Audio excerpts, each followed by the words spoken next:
结婚之后，老公跟我提出丁克的想法，我想都没想就同意了。我们俩都还年轻，要孩子这事儿也不着急，如果过几年后悔了，再要也不迟。可我万万没想到，婆婆竟然背着我们生了个二胎，还要过继给我当儿子，让我喜当妈。大家好，开始今天的分享之前，希望你能给人间烟火点个订阅，我将会分享更多优质的内容。接到宋正阳的电话时，我还在工位上辛勤劳动。宋正阳就是我刚结婚没多久的老公，此时他在电话里催命一样让我快去医院，但就是不说发生了什么。老公，到底出什么事了？他越支支吾吾，我就越着急上火，一边问一边火速收拾桌上的东西。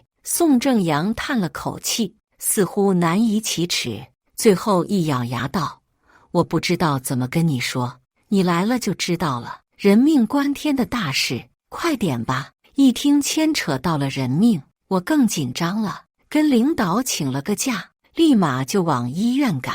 宋正阳站在病房门口，嘴里叼着根烟，吧嗒吧嗒抽着，眉头皱在一起，不知道在想什么。看他没事，我松了口气。老公，到底什么事？你吓死我了。我撇了撇嘴，想说还以为是你出什么问题了。宋正阳无奈地转头示意我，诺，你进去看看就知道了。瞬间，我放下去的心又猛然提了起来，该不会是家里老人病了吧？推开房门，我直接傻眼了。婆婆半靠在床头，戴着顶毛茸茸的帽子，浑身裹得严严实实，臂弯里抱着个刚出生的小婴儿。就算是我没有生育的经验，但也不难看出，婆婆这是刚生了孩子，正在给孩子喂奶。宋正阳都24了，我和他结婚7个月，除了结婚那天之后就没见过婆婆了。她和公公也不与我们来往，我一直以为是他们前卫，乐于过自己的小日子，不想来打扰年轻人的生活，没想到竟不声不响，竟然生了个孩子。我的震惊溢于言表，一时半会儿没挪动脚步，也没开口说话，就那么傻站在门口愣住了。等婆婆奶完孩子，穿好衣服，才张口喊道：儿子，进来看看弟弟。直到宋正阳进门，我才如梦初醒，抿了抿唇，我一言不发。婆婆生了2胎，她和公公年纪大了，精力和时间都是有限的，现在抚养一个孩子不容易。宋家也不是什么富贵家庭，这个弟弟怕是得让宋正阳多出点血了。这要是我亲妈，我绝对不可能同意她在如此高龄生下孩子。可她只是婆婆，她想生孩子，我管不着。更何况这个孩子已经出生了。婆婆抱着孩子，对着我笑了笑：文文，过来抱抱他，你看他好不好看，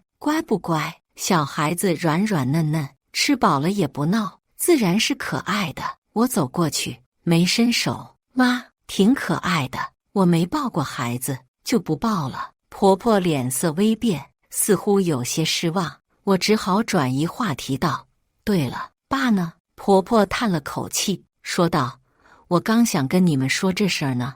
你爸前段时间不小心摔到腿了，最近在家里休息养生呢。这是怎么不跟我和正阳说？我皱眉问道。婆婆没回答我，提起了另一件事。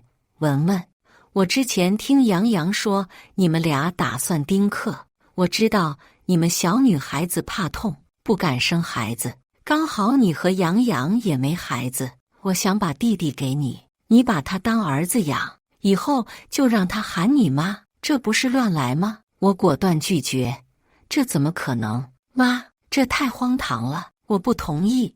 婆婆顿时变了脸，有什么不可能的？你们2个要丁克，不想生孩子，这不是要让我们宋家断后吗？我不像其他婆家，硬逼着你生就不错了。按理说我做了这么大的让步，你应该感激我才是。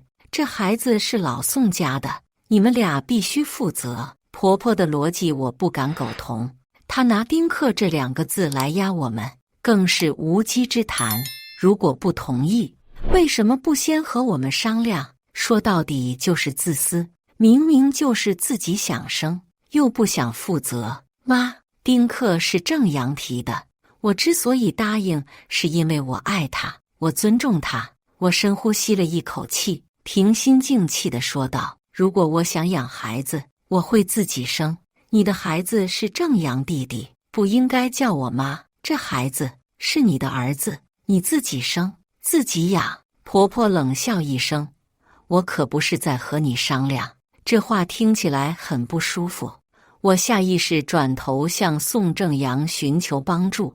老公，宋正阳一结婚就跟我说要丁克，他应该是不喜欢孩子的，自己的孩子都不想生，更别提把弟弟当儿子了。我心安理得把问题抛给他，打算当个甩手掌柜。谁知老婆，这是我弟弟，我不能不管。宋正阳一脸歉意地看着我，他刚出生，还这么小，咱们直接带回家当自己的孩子养，他也不会知道的。而且咱们都是一家人，就算他长大了，也没有那些乱七八糟的认亲事件。你觉得呢？我脱口而出。宋正阳，你疯了吧？你还真想要这个儿子啊？让亲弟弟叫你爸爸，亏你想得出来。原本看上宋正阳，也是觉得他明事理懂人情，并且谈恋爱以来，他都事事以我为重。我每次拿主意的时候，心里都美滋滋的，以为那是宋正阳爱我的表现。现在想来，他本质上就是没主见，但我没想到他会这么拎不清。这个孩子我不会要的，谁生的谁负责。我态度强硬。婆婆瞪着一双眼睛，满是怒火。在她开口之前，我丢下一句：以后这种事情不要拿来烦我，一大把年纪了也不嫌丢人。说完我就走了。老来得子并不丢人，但这老太婆生而不养，还想把责任甩锅到我身上，让我给她养儿子，这我就不答应了。那孩子是宋正阳的亲弟弟，他要帮忙我管不着，不过我可不打算插手。这事儿等晚上回家，我再好好和他掰扯掰扯，一定要让他明白，如果想和我好好过日子，就得有分寸感。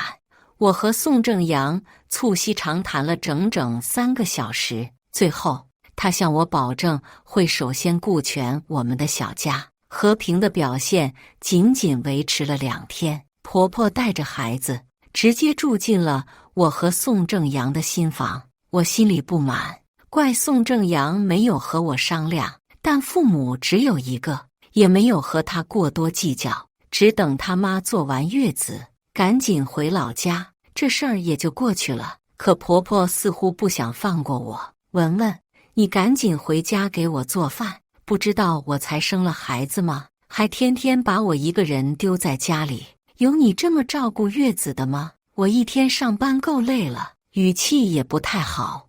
妈，你能不能别无理取闹？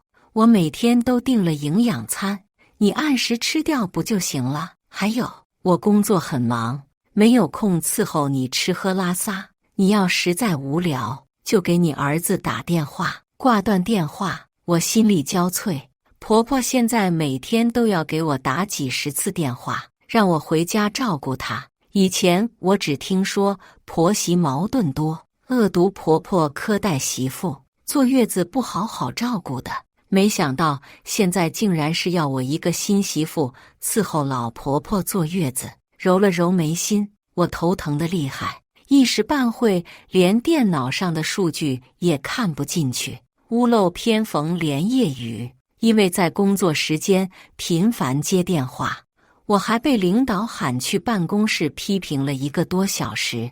领导训话还没结束，婆婆的电话便又打了进来。不大的办公室瞬间充斥了手机铃声。领导沉着脸：张文，工作和家庭之间要平衡，你先出去吧。我心乱如麻，面上一阵滚烫。出了办公室，我接起电话，婆婆中气十足的声音从听筒传出：文文，你弟弟饿了，没人给我做饭，我吃得不好，没有奶水喂他，你快点买桶奶粉回来给弟弟冲一瓶。捏着手机的手指狠狠收紧了2分。我努力压制怒气，道：妈，营养餐1天3顿，1天标准在300元，这日子你要是不能过，就趁早回老家，让公公照顾你。电话里安静了几秒钟，就在我以为她被我震慑住时，婆婆竟然大哭出声：我不就是生了孩子不方便吗？你这个不孝子，嫁给我儿子，但是不把我当亲妈，我真是看走眼了。你对我不好，看我怎么收拾你！我要把你对我的所作所为全部都说出去，让这附近的街坊邻居知道你不孝的本质。这个老太婆不讲道理，我气得直接挂断电话，顺便把她拉进黑名单。我自认为自己仁至义尽了。她住进新房的第1天，我就给她找了月嫂，可她闹着想让我亲自给她做饭倒水、端盆洗脚，硬生生作闹。短短半个月就赶走了7、8个月嫂，现在月子中心都把我拉进黑名单了。我知道订的那些营养餐，她每顿都吃了，可她就是要疯狂骚扰我、折磨我。她是个什么意思？我心里也有底，不就是想让我妥协，让我接受那个孩子，老老实实给他养儿子吗？我偏不如他意，既然他要闹，我就奉陪到底。打定主意，我重新走进领导办公室，递交了辞职报告。回家的路上，我找了家母婴店买了桶奶粉。老太婆不是说没吃好没奶水吗？那以后就给小孩喂奶粉好了。至于月子餐，我给营养师打了个电话，不好意思啊，师傅，我婆婆嘴巴刁，特别想吃我亲手做的东西。营养餐从明天开始就暂停订购了，麻烦您了。营养师跟我客套了2句，夸我真孝顺，确实孝顺。我勾起唇角，20年来头一回为了婆婆下厨房，我自己都要被感动了。到家后，我把奶粉往床头柜一丢，拍了拍手：妈，你要的奶粉，孩子给我吧，我冲好了直接喂他。婆婆显然没想到我会真的回家，直到孩子被我抱走，她还有些傻愣着。我不经意瞥了眼她明显长肉的脸颊，补得这么好，还说没奶水。她连忙摆手道：没事，奶粉的事等会再说。我吃惊道：怎么还等呢？你没有奶喂给弟弟，再等得给孩子饿傻了。你别管了。我强行抱着孩子出了房间。婆婆急了，大吼道：张文，我看你就是回来和我作对的。我冷笑：妈，你说这些话真是太伤我的心了。我明明就是赶回来照顾你的，你不是嫌弃那几个月嫂笨手笨脚的，不如自家人照顾好吗？从今天开始，我专门在家照顾你，等你出了月子，我再回去上班。我故意隐瞒了辞职的事。婆婆立马问道：是我生孩子，又不是你生，你们公司怎么会给你放这么长的假？我摇摇头：这你就不用操心了。我抱着孩子去了客厅，冲了瓶奶粉喂他，之后便一直坐在外面，任凭婆婆在房间里怎么喊我，我都当没听见。宋正阳下班到家的时候，婆婆还在骂我。她换好鞋子，拧着眉头看向我：怎么回事？妈怎么有气无力的？我耸了耸肩，不知道，可能是我给她订的月子餐，她不喜欢吧？不吃饭就没力气喽。那你就不知道亲自下厨给妈做饭吗？宋正阳脸上全是责怪的神情。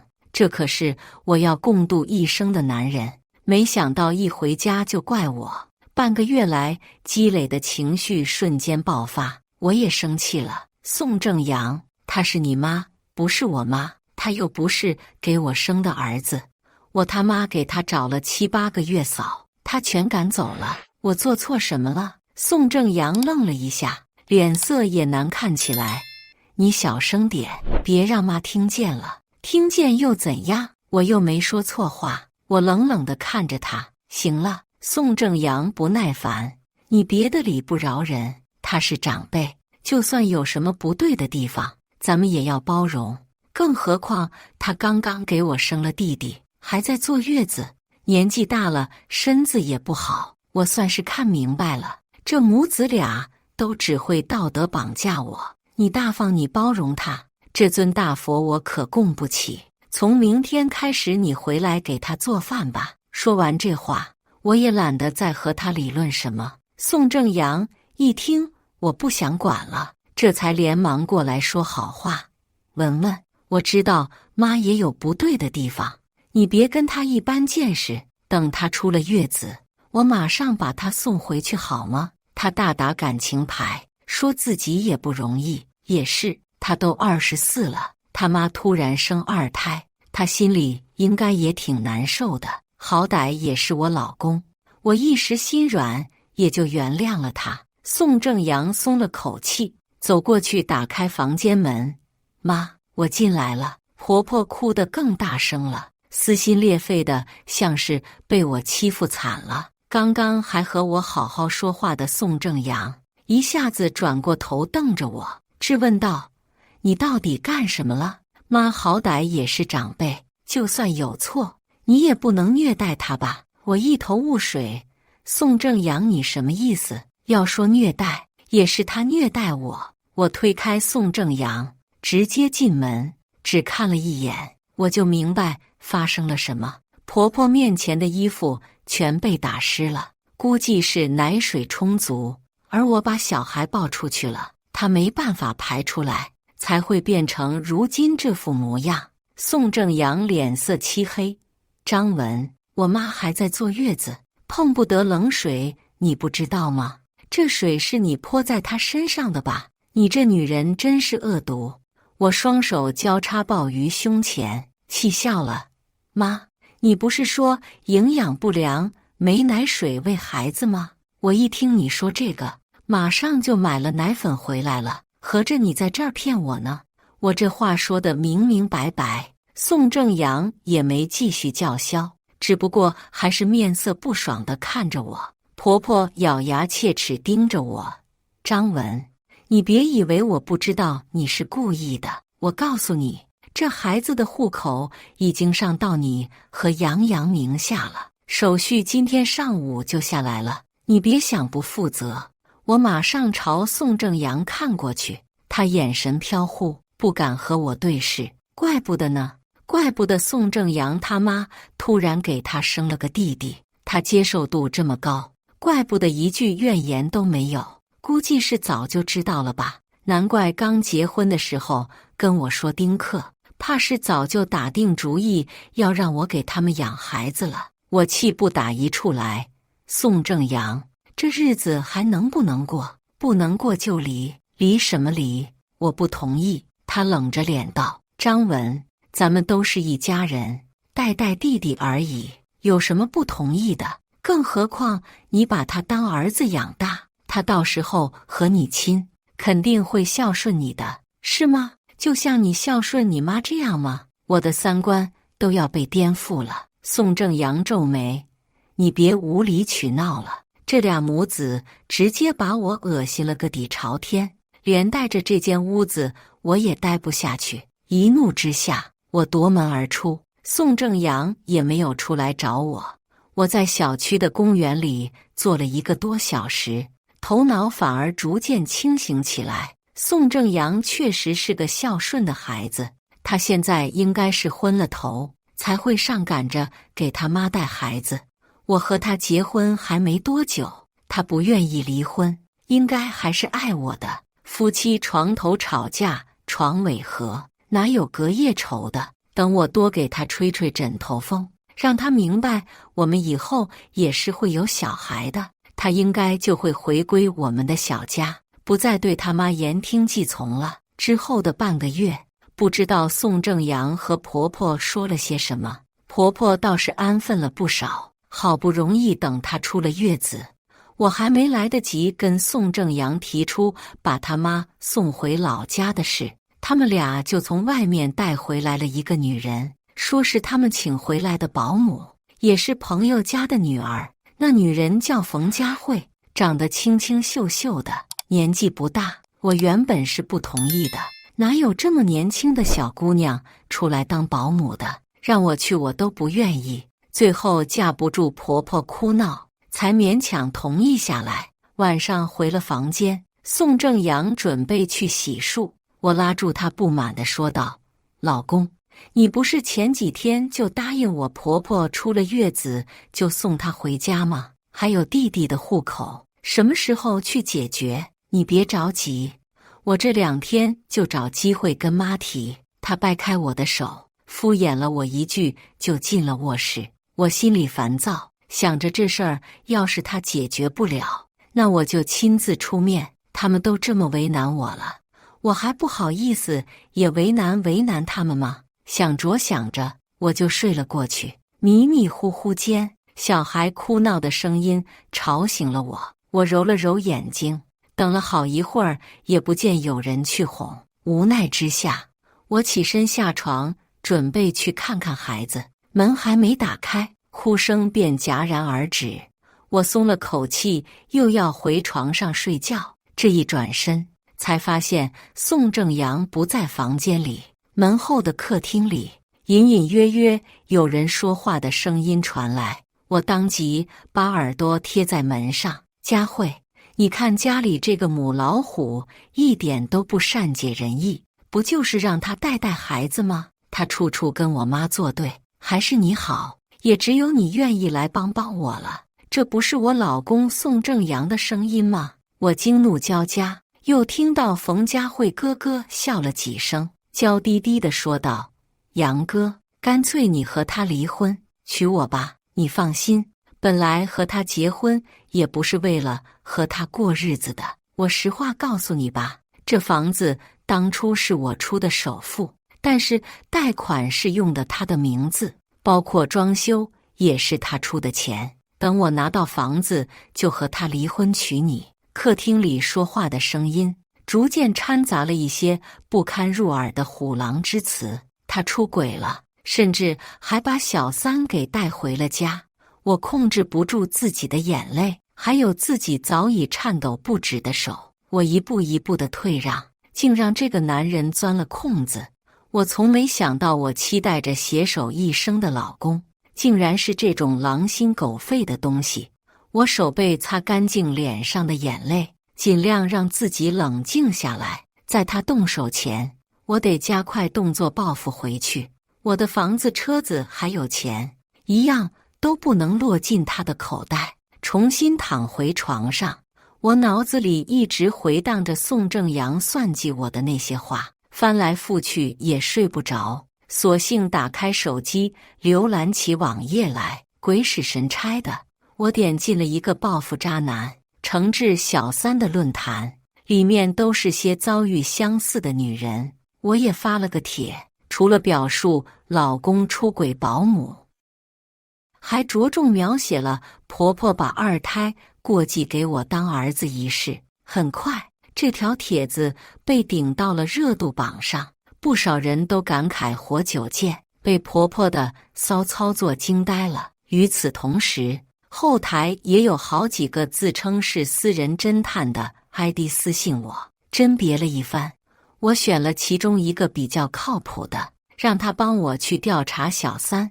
私人侦探接下单子，给我提了个不错的建议。听说小三现在在你家当保姆，你可以去网上买个针孔摄像头，偷偷装在家里。如果能拍到一些你老公出轨的画面，到时候对打官司也会有帮助的。私人侦探在论坛里小有名气，办事的效率也非常高。不知道这个群体之间有着多大的关系网。总之，只用了3天。他就把我想要的信息全部查了出来。小三是宋正阳的初恋，已婚未育，和宋正阳同属婚内出轨。我想了想，又在私人侦探这里下了一单，这次是让他帮忙调查宋正阳。和私人侦探聊完，刚好我从网上购买的针孔摄像头也到了。按照教程，我把摄像头安装在了房间的隐秘处。就在我准备联系小三那个冤种老公的时候，他提前一步给我打来了电话，约我见一面。没有男人会忍受头顶一片青青草原，我欣然赴约。咖啡馆靠窗5号桌，戴着眼镜的年轻男人显然已经等候多时，他的脸上带着柔和的微笑，一双眼睛十分好看，像是一汪秋水一样，让人忍不住沦陷。我也愣住了，没有想到冯佳慧竟然还有这种好福气。不过在接下来聊天以后，我才了解到了事情的原委。他叫陈磊，从他口中我了解到，他之所以和冯佳慧结婚，是因为开车时不小心撞到了冯佳慧，冯佳慧当场流产，并且以后再也生不了孩子了。他当时觉得很内疚，承诺会尽力赔偿冯佳慧的损失。可冯佳慧却一口咬死要让他负责，逼着他娶了自己。婚后才发现这一切都是骗局。冯佳慧未婚先孕，肚子里怀的不知道是谁的孩子，没人负责，她也不想要了，所以才会故意冲到他的车面前。要不是那天偶然看了行车记录仪，他恐怕会一直蒙在鼓里。陈磊说，原本我想着既然都结婚了，那就好好过日子吧。过去的事情我也不想再追究了，但我没想到他会背着出轨。我和冯佳慧结婚只有4个月多点，从结婚到现在一直都是分居住的。我是打算培养出感情再搬到一起的，结果她竟然是这么个耐不住寂寞的女人。第一次婚姻就是场碰瓷，还这么不伦不类。陈磊心事重重，一番倾诉之后，表示要和我一起联合报复冯佳慧和宋正阳。敌人的敌人就是朋友，我和他正式结盟。陈磊让我有事就给他发信息，他一定会全力以赴。在我看来，他不见得有多喜欢冯佳慧，也没有很想报复，但他特别急着摆脱冯佳慧，这点是可以利用的。自从在家里安装了监控摄像头，我就经常出门，给宋正阳、冯佳慧制造单独相处的机会。他们俩也没有辜负我的期望，没事就抱在一起乱来。很快，我就录下了他们俩在客厅里亲密的画面，真是瞌睡来了有人递枕头。私人侦探那边也传来了一个重磅消息，宋正阳竟然挪用公款，私底下偷偷转走了公司150财产，还是分批次转走的。而我在查看监控的时候，竟然发现宋正阳趁我睡觉时，拿我的手机偷偷转了15万给他，转完钱就把聊天记录删除了。要不是监控，恐怕我会被一直蒙在鼓里。私人侦探说，你老公和小三最近在计划出国的事，挪用公款和偷你钱，估计就是准备离了婚马上出国。晚上睡觉之前，宋正阳躺在我身边玩手机，见我一直盯着他看，他露出个无辜的表情，摸了摸我的头道，老婆，怎么了？我抿了抿唇道，我快过生日了，这次想大办一下，把咱们两家的亲戚朋友都请来聚一聚。宋正阳挑了下眉，眼里闪过一丝金光，那得花不少钱。我掰着手指假装算了算，我已经计划好了，去年攒了20万，就拿那个钱来办好了。而且他们也会随份子嘛，不会花多少钱的。宋正阳笑了笑，说都听我的。第二天一早，我一起床就打开了监控软件，果不其然，宋正阳半夜拿了我的手机，点开微信，准备给自己再赚一笔。不过他犹豫片刻，最后还是把手机放了回去。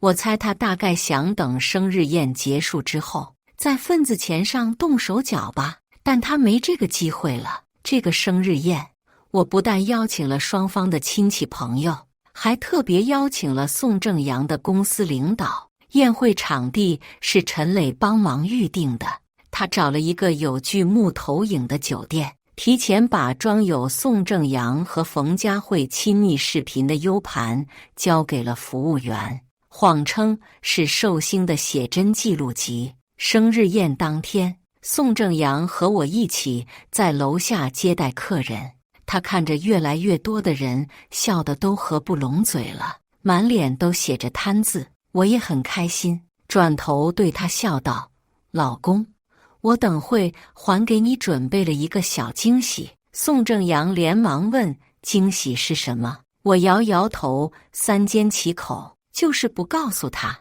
开席之前，他还在好奇我说的惊喜。我走上舞台，拿起麦克风，台下众人纷纷朝我看来。我嘴角上扬，指着宋正阳道：“各位，今天虽然是我的生日，但我要送给我的老公宋正阳一个礼物，希望大家都帮我见证一下。”有人起哄，该不会是双喜临门，喜得贵子吧？在场不少人都开始认同这话，纷纷朝着宋正阳说恭喜。宋正阳不在意地点点头，结婚就丁克，每次措施都用了2种，怎么可能会怀孕？比起这个，他更在意我会送他什么高价礼物。台下众人的胃口已经被我提了起来，几乎每个人都望着我。我越过他们，看向站在后面的陈磊，点了点头。陈磊也对我点头表示回应。下一秒，身后巨幕投影骤然亮起，宋正阳和冯佳慧亲密的画面出现在上面。现场一瞬间鸦雀无声，离舞台最近的宋正阳脸色涨红，目眦欲裂，旁边的冯佳慧一副不敢置信、摇摇欲坠的模样。老公，你到底什么时候和张文离婚啊？我都有些等不及了。视频上，冯佳慧眼神迷离，磕磕绊绊地说出这句话。宋正阳道：“你别急，他最近要办生日宴，到时候能收不少份子钱，我把那些钱拿到手就和他离婚。”冯佳慧，我这边也快离婚了，反正也没住在一起，我和他也没感情，只要跟他提一句离婚，他肯定马上就同意了。宋正阳嘿嘿笑了2声，又道：“对了，还是你的办法好使。我从公司偷转了100万这事儿还没被人发现，加上上次从张文那里赚了15万，现在手里有不少钱了。等咱俩都离婚了，就带着钱出国好好玩一趟。”冯佳慧道。2个人一边乱来，一边计划要把偷来的钱怎么花掉，既辣眼睛又劲爆。宋正阳气急败坏，满厅找服务员，一直叫嚣着关掉投影，但现场实在太闹，服务员也没听到他说的话。他又把目光转向我，跳上舞台，撸起袖子就要对我动手。我躲了一下，他那几个公司领导脸色漆黑，直接上来按住他。宋正阳公司的领导早已经拨打了报警的电话。冯佳慧本来也想过来和我撕扯一番，但看见人报了警，直接从大门跑了。宋正阳当场被拦住了。没过10来分钟，警察来了，就把宋正阳给带走了。在之后的半个月，我和他公司领导同时起诉宋正阳，酒店的 U 盘也被我当作证据交给了警方。经过一阵走访调查，宋正阳转移公司资产一事板上钉钉，证据确凿。同为从犯的冯佳慧也很快被抓回了警察局。宋正阳被以职务侵占罪盗窃罪判处有期徒刑10年。冯佳慧因为是从犯，也被判了3年。不过让我有些意外的是，宋正阳偷偷转移的公司公款，竟然是用婆婆的账户接收的，而婆婆对这件事也是知情的。这么一来，婆婆也成了从犯，被判了有期徒刑2年。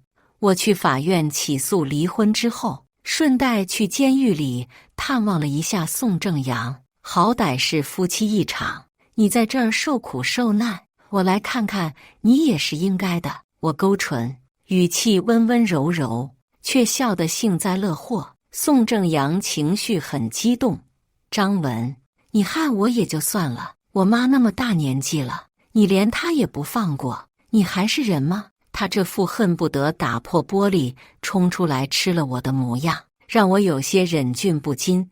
宋正阳，害了你妈的可不是我，是你们母子俩的贪心。你该不会以为你用你妈的银行卡贪公司的钱，你妈会全身而退吧？我妈是不知情的。他瞪着一双牛眼吼道：哦，是吗？我慢悠悠地说，你那初恋情人，你妈的娇美小保姆，可没瞒着你妈这事儿。宋正阳肩膀一下子耷拉下去，似乎有些难以接受。对了，我已经起诉离婚了，你过错大，得净身出户。不过你妈那小孩上在咱俩那户口本上了，判给我抚养了，带个小孩也没什么大不了。反正这男人和他妈也让我看清了，还不如我一个人过得开心，无痛当妈，想想也挺好的。当然，我给宋正阳正式提过了，如果他妈出狱之后想来认孩子，就提前准备好1年10万的抚养费，不然我不是不会把孩子还给他们的。如果硬抢，那就是犯法了。宋正阳也没吭声，他都自身难保了，现在是谁都顾不上了。解决完这些事，我想联系陈磊，他和我一起搞了这么大的事，也算朋友了。但是打了好几次，也没打通他的电话，我和他自此断了联系。我妈说，陈磊大概是想和过去彻底告别。我爸也很后怕，幸好我早早识破了宋正阳的奸计，不然这种谋财的小人，后期万一胃口变大，害命怎么办？我带着小孩回了家，几个月大的婴儿很可爱，他是无辜的，相信他在我和我爸妈的教育下，会茁壮成长为一个根正苗红的好孩子。因为之前在酒店发生的事闹得很轰动，我也小小出了个名。那个私人侦探在论坛里写了个我的传记，又吸引了不少姐妹向我取经。他开玩笑让我开个网店卖监控摄像头算了，这个提议很不错，说干就干。网店开起来后，每个月的营业额确实很可观。